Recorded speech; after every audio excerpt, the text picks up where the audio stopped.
Hey, what's happening, guys? Thought I'd welcome you back to my recent episode of Train Simulator.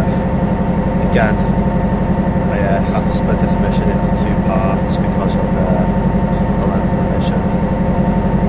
So I just came off the Goldman track, and I'm now heading towards the Blue Loop track, which will take time.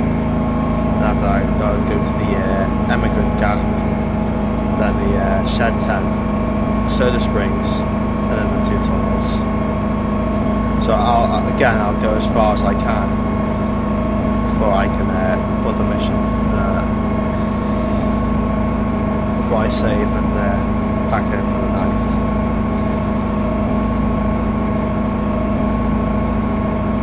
So in the last episode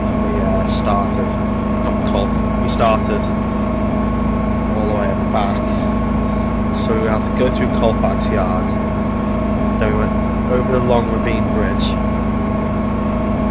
and then we not long past the Goldman track.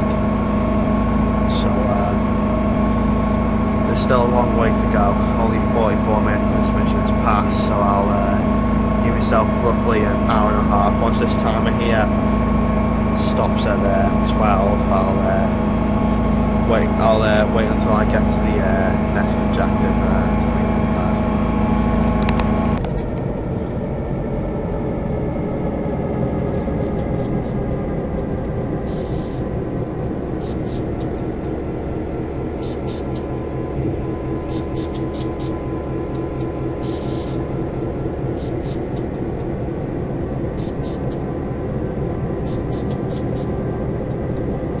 We are now passing what is known as the Blue Track.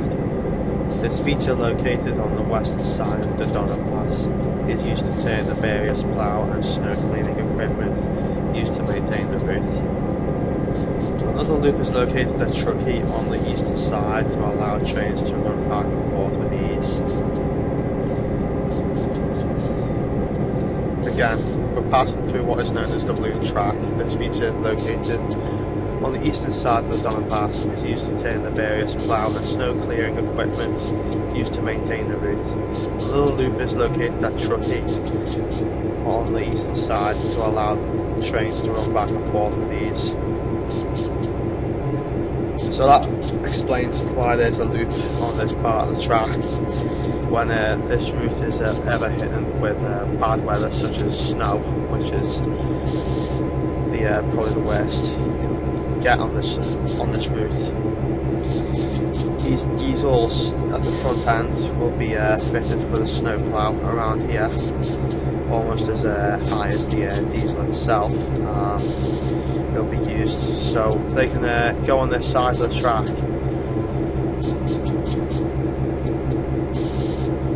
and then use the loop to come round and go back the way it came. So it'll come through here, and then back out on the side of the line, just to continue where it left off. And that's actually pretty smart from those who designed this railway, because obviously these days you don't have a turntable to turn your locomotive around.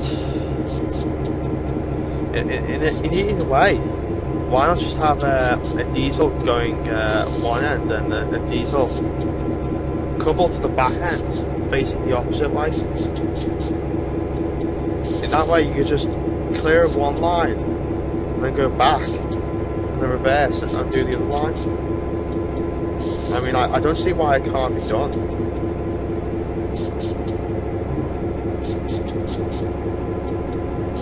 Okay, the next I'll be heading towards will be the Emigrant Gap track 2, and it's not really that far. And by the looks of it, it might be something important. So if it is, I'll come back to you. I'll leave the recording on, but I'll come back to you.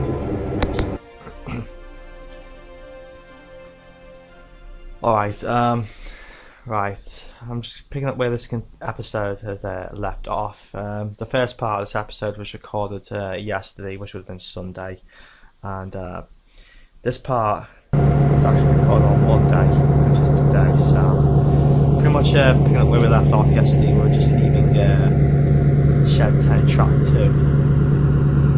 We're now heading towards the Soda Springs Track 2, and we've got all that length of track to cover. So in any other time I probably would have done it all safely in one day, but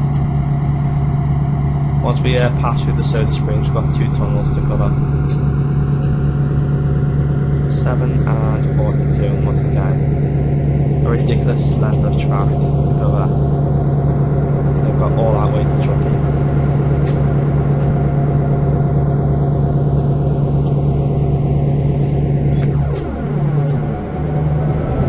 So just to remind you that it turned out the Emigrant Gap Track 2 wasn't that important in the past. I usually record like important parts, so yeah, so if we ever come across the tourist bit, I'll just leave it here. So there might be some more important bits as the journey goes on. So I'll come back to this in just a minute.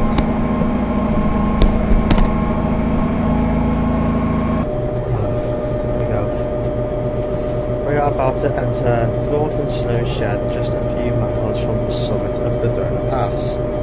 Originally built out of wood, this complex is designed to cover the important facilities here from the harsh snow experienced in this altitude. Again, we're about to enter Northern Snow Shed, just a few miles from the northern summit of the Dona Pass. Originally built out of wood, this complex is designed to cover the important facilities here from the harsh snow experienced at this altitude. So in the olden days, Northern Snow Shed was just built, it was only made out of wood. Just it.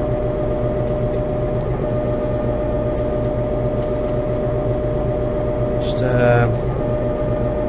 help people snuggle into cover whilst the snow blow over. I mean, in the olden days it would have been snow, but with the forest in this part of the area, fire destroyed much of the complex in 1961, but the Southern Pacific rebuilt much of it with this concrete structure. Track 2 can be seen diverging to the right as it now takes its own route over the summit via Tunnel 42, known as the Big Hole. Again, Tunnel 42. Oh, so that's why we gotta go through Tunnel 42, because it's known as the Big Hole. That's where I'm going to end this episode apparently. So we'll be heading towards Track 2, which will be diverging towards the mountainside, which is where we're going. Again, in 1961, fire destroyed much of the complex. Not really a surprise there, since wood is vulnerable to fire. And then Southern Pacific, the company known as the Southern Pacific, rebuilt it, but made it concrete out of the but used concrete to build the complex, which is obviously a lot stronger than wood. Obviously it wouldn't be damaged in the fire. I mean, it was still just like the olden shed. The purpose was to shield various objects from snow.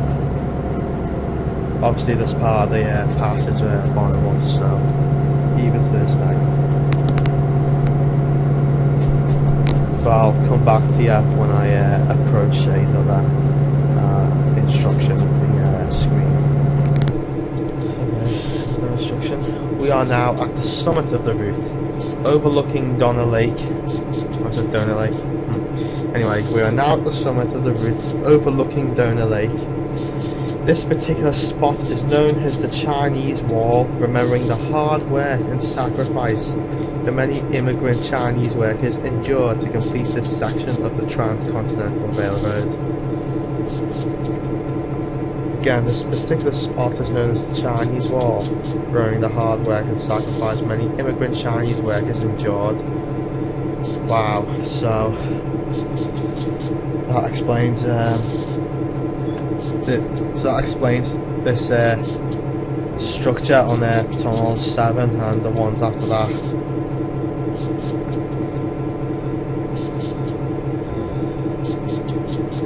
So in the olden days, well, it almost sounded like some immigrant Chinese workers actually worked their asses off, worked their lives off to build these tunnels in these mountains, the same way they built the Great Wall.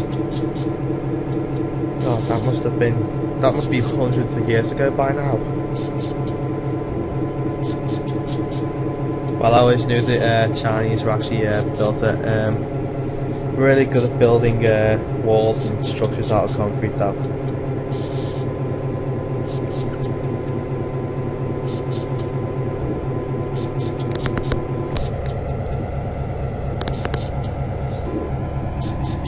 Right, so here we are approaching Tunnel 42 now.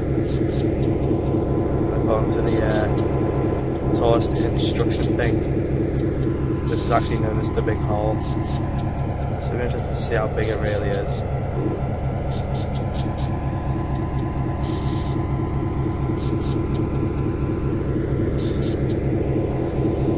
So this part of the mission's been taking longer than I thought.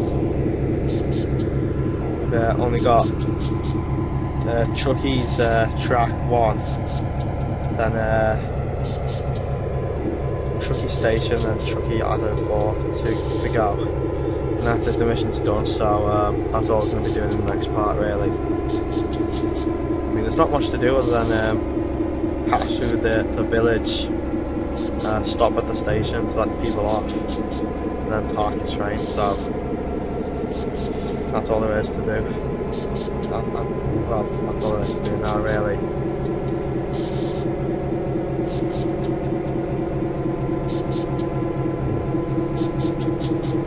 Right, looks like we're about to come out of the tunnel now.